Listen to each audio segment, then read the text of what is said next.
Hello Year 11, welcome to this mini lesson on Lady Macbeth. In this lesson I'm going to take you through 3 of the key scenes that Lady Macbeth is in, plus a few extras so that you can know how Lady Macbeth develops as a character over the course of the play. You're going to do that so that you're extra confident going into your tests on Macbeth and Lady Macbeth as a character in a couple of weeks' time. So let's get going. We don't see Lady Macbeth at the start of the play. We only meet Macbeth, we meet the 3 witches, and Macbeth is told that he is going to be king.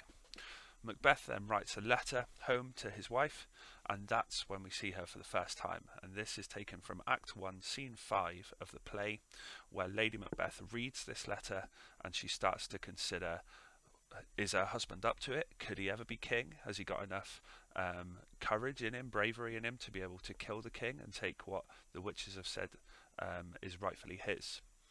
So I either want you to read what you've got on the PowerPoint here, pause the video, or I want you to find a version of Macbeth Act 1 Scene 5 on YouTube, go and watch it, and then come back to this part in my video and we'll talk about some of the things that Lady Macbeth says.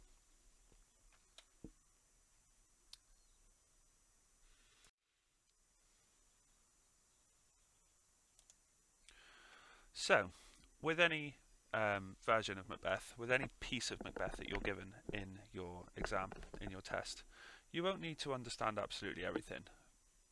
I don't understand everything about Lady Macbeth either. There are still some lines that I struggle with.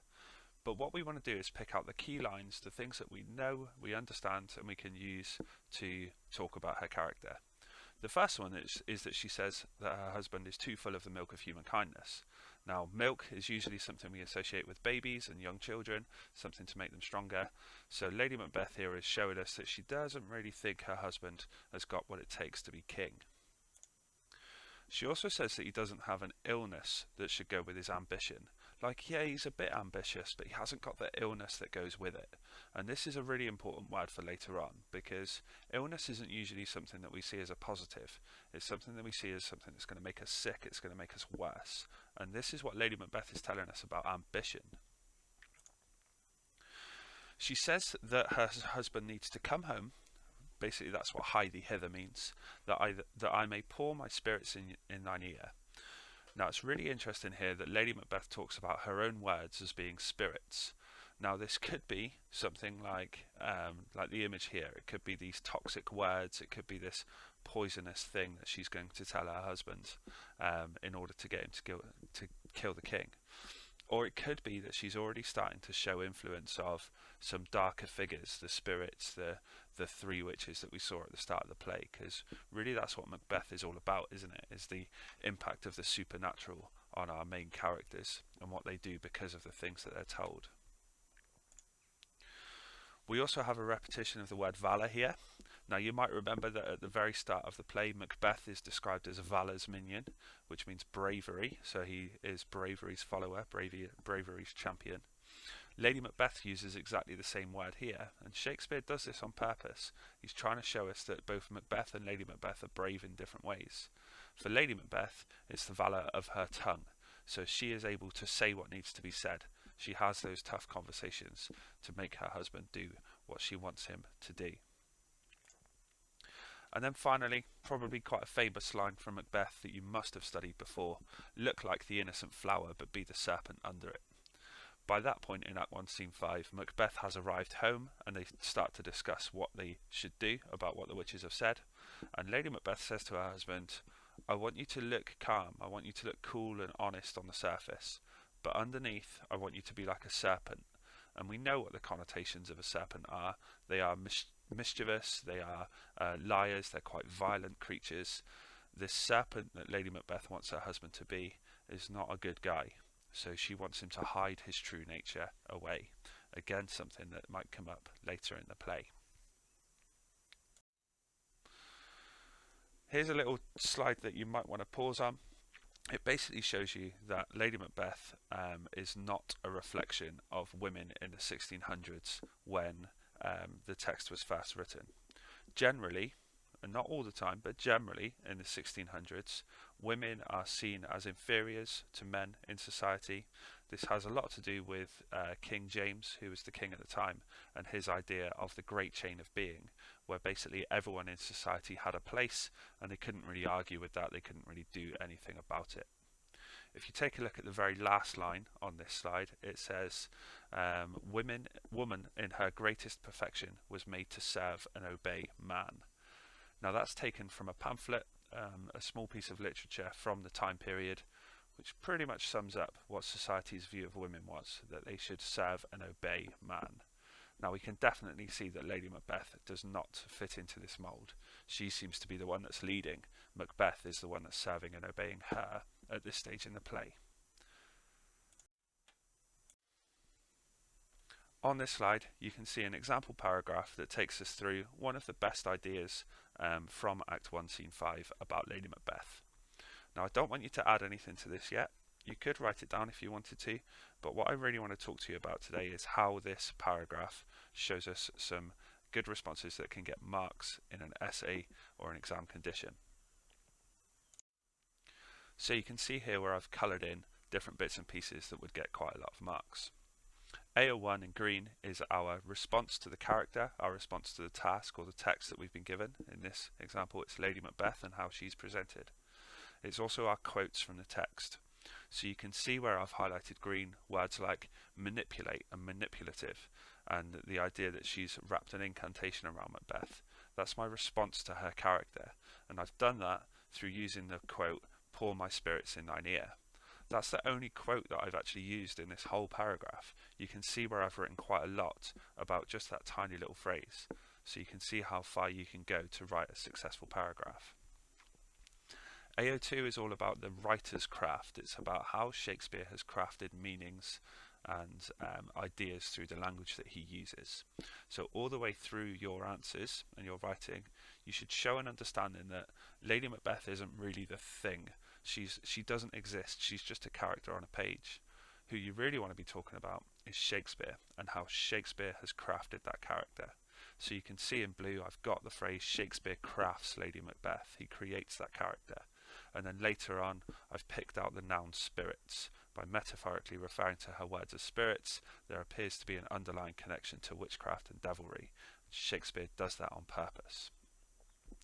AO3 is my links to things that were going on at the time, my context.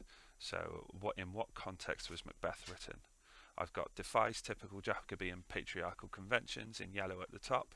Jacobean is basically the fancy term for the time that King James was alive. And then down the bottom there I've got the idea of women in her greatest perfection was made to serve and obey man.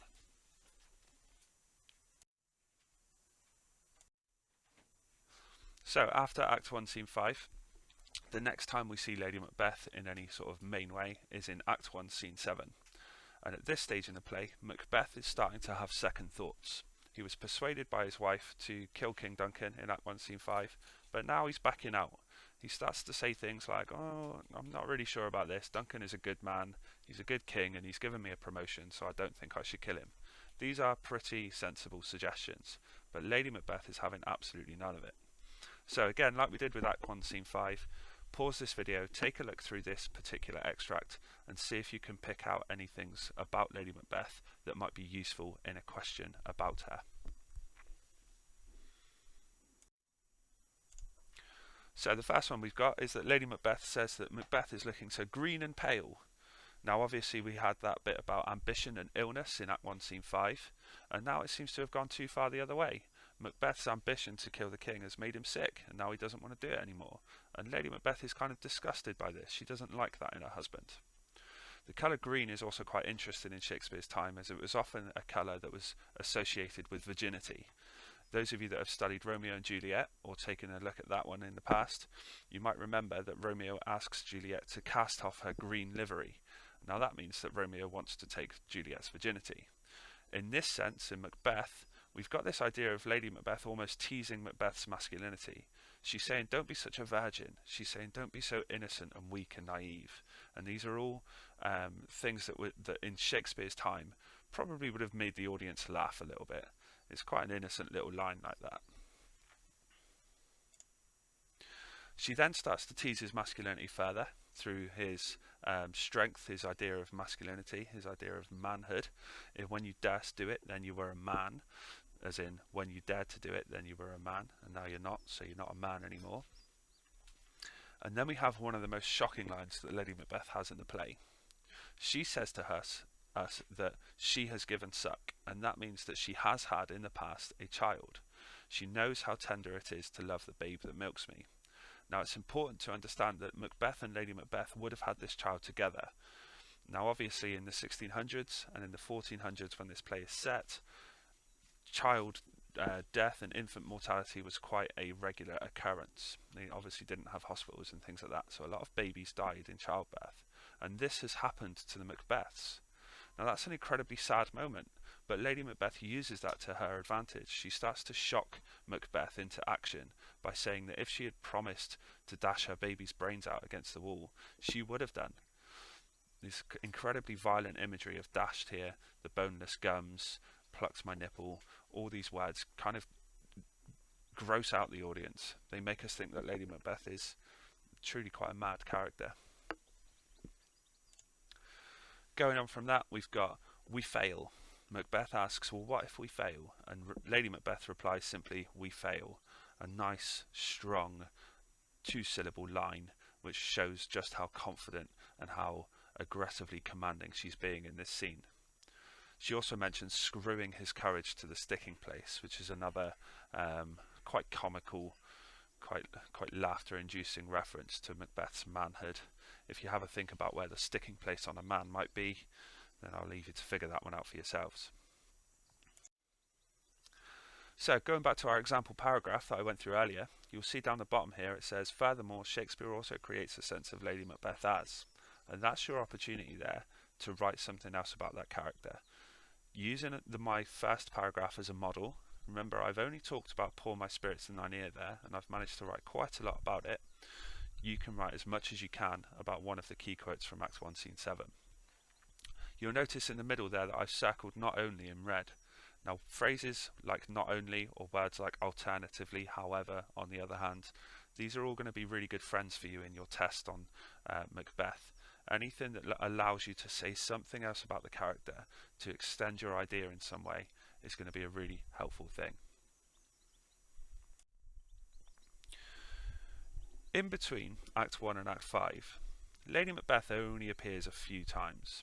Now, she doesn't appear in Act 4 at all. After the murder of Duncan in Act 2, she doesn't get much stage time. So I want you to pause the video for a second and think, why do you think Shakespeare does this?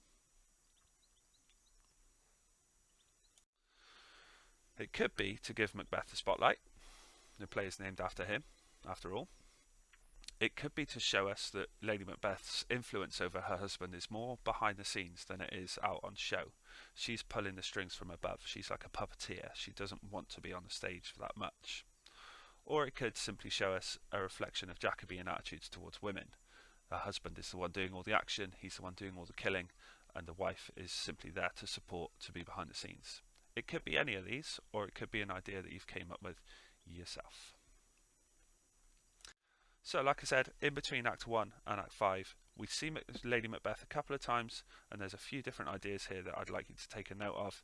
But really, between Act 1 and Act 5, we simply see her deteriorate before that final scene in Act 5. So this particular section here is a small part of Act 2. Now in Act 2, Duncan has died, Macbeth has killed him, and Macbeth comes onto stage with blood on his hands, and he starts to think, will all great Neptune's oceans wash this blood clean from my hands? That basically means that Macbeth feels so guilty about what he's done, and he's covered in so much of Duncan's blood, that he doesn't think that all of the oceans of the world will ever be able to remove that blood. Now Lady Macbeth's reply is that a little water clears us of this deed, and that imagery there of blood and water shows you the different reactions that these two characters have had towards Duncan's death. Macbeth feels immediately incredibly guilty for what he's done, and he sort of owns up to the fact that he's done a terrible thing, whereas Lady Macbeth seems to be avoiding it a little bit. She seems to think that she'll get away with this quite easily, which is really interesting when we consider how these two characters end at the end of the play. In Act 3 again we see her a little bit, but not too much. Really the focus is still on Macbeth as a character. In Act 3, Macbeth sees Banquo's ghost, obviously Banquo being Macbeth's best friend, the one that he murders in Act 3. He sees him at a feast and he makes a big scene. He goes mad in front of all of his friends as he's just become king, and they start to suspect him of wrongdoing. Lady Macbeth here goes back to those same images of Macbeth not being very manly, not being very masculine, and being quite weak. But this time it doesn't seem to be working.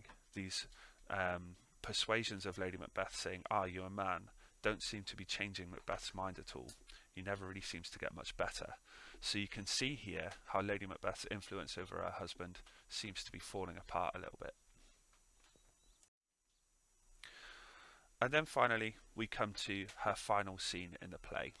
Now, like I said, Lady Macbeth doesn't appear in Act 4 at all, and at the start of Act 5, the final act in the play, we get Lady Macbeth alone on stage being watched by a doctor and her gentlewoman, her serving lady, as she wanders around the stage sleepwalking. Take a minute, pause the video, and then I'll go through some key ideas on this one.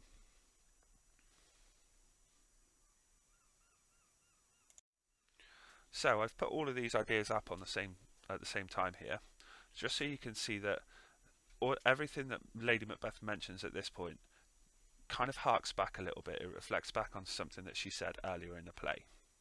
We'll start with the bloody hand at the top, which represents her guilt. Now, we can remember from Act 1 and Act 2 that she doesn't feel a lot of guilt for what she's done. She doesn't feel a lot of guilt for Duncan's death, and she says a little water clears us of this deed. But by this point, she thinks that, or first of all, she's washing her hands. She's got imaginary blood on her hands, and she can't quite get it off. She also says that here's the smell of blood still. All the perfumes of Arabia will not sweeten this little hand. And that's quite a nice mirror of Macbeth's line about Neptune's oceans. She doesn't think that all the perfumes in the world are ever going to sweeten her hand again. She makes references to masculinity. She starts to say to herself about being a soldier and afraid. Who would be a soldier and afraid? This is obviously a reference to the times that she's teased Macbeth about his masculinity. We also have reference to her illness. She uses the word pale again, as she did with Macbeth earlier on, going back to that idea of ambition as an illness. And then finally, we've got the quite childish phrase, to bed, there's knocking at the gate. You'd often ask children to come to bed, and we know that she's mentioned her child before. So everything here about Lady Macbeth seems to be coming around in a circle. Everything that she mentioned before in the play is coming back to haunt her before her death. So finally, here's a couple of questions for you, a couple of essay-style questions, and as you answer these, I want you to keep in mind those 3 assessment objectives, AO1, AO2 and AO3, so that you can effectively hit those assessment objectives and pick up marks in your assessment after the Easter break. Hopefully that's been a useful run-through of Lady Macbeth's character, and you're now confident in writing about her. Thank you, Year 11.